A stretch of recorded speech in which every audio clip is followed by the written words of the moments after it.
স্বরাষ্ট্রমন্ত্রীর অমিত শাহ সম্প্রতি ত্রিপুরা বর্ডার বা লঙ্কামুড়া সীমান্ত চৌকি পরিদর্শন, এই বিষয়গুলো আমাদের আগামী ভবিষ্যৎকে নিশ্চিত করবে কতটা।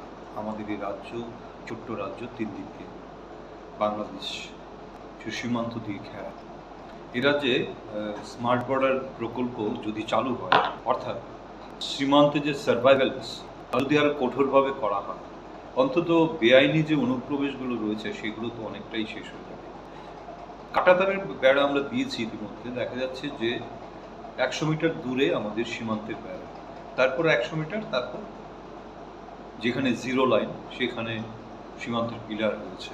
তো সীমান্তের পিলার থেকে কাঁটাতারের বেড়া পর্যন্ত যে খালি জায়গাগুলো রয়েছে, যেগুলো ইন্ডিয়ার তত্ত্বাবধানে চাষবাস বা অন্য কাজে ব্যবহৃত হবে, সেই জায়গাগুলোর উপর বাংলাদেশিদের একটা অযাচিত আবদার আমরা দেখতে পাচ্ছি বারে বারে। এই জন্য সমস্যারও সৃষ্টি হচ্ছে। ইউটিউবাররা আমাদের ফেন্সিংয়ের পাশে এসে ভিডিও বলছে এই ইন্ডিয়াতে চলে এলাম, এরকম নোংরা বিষয়গুলোর সঙ্গে আমরা পরিচিত হচ্ছি বারে বারে। তো দেশের সীমান্তে নজরদারি বাড়াতে আগামী বছর থেকেই চালু হবে স্মার্ট বর্ডার প্রকল্প।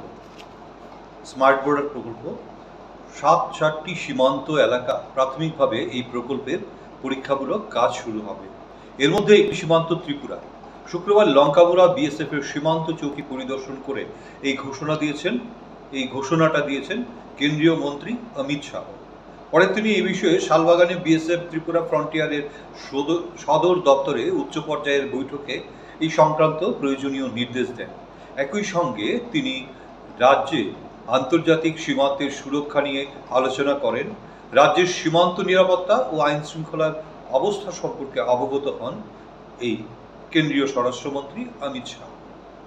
শুক্রবার শালবাগানে বিএসএফ এর ত্রিপুরা ফ্রন্টিয়ারের সদর দপ্তরে স্বরাষ্ট্রমন্ত্রীর পৌরোহিত্যে বৈঠকে রাজ্য ছাড়াও বাংলাদেশের সঙ্গে সীমান্ত সুরক্ষার বিভিন্ন বিষয় নিয়ে আলোচনা হয়েছে। জানা গেছে, কেন্দ্রীয় স্বরাষ্ট্রমন্ত্রী অমিত শাহ স্মার্ট বর্ডার প্রকল্পে রাজ্যের লঙ্কামুড়া সীমান্তকে যুক্ত করার বিষয়ে প্রয়োজনীয় ব্যবস্থা গ্রহণ করার নির্দেশ দিয়েছেন। দারুণ খবর, আমরা অপেক্ষায় থাকি।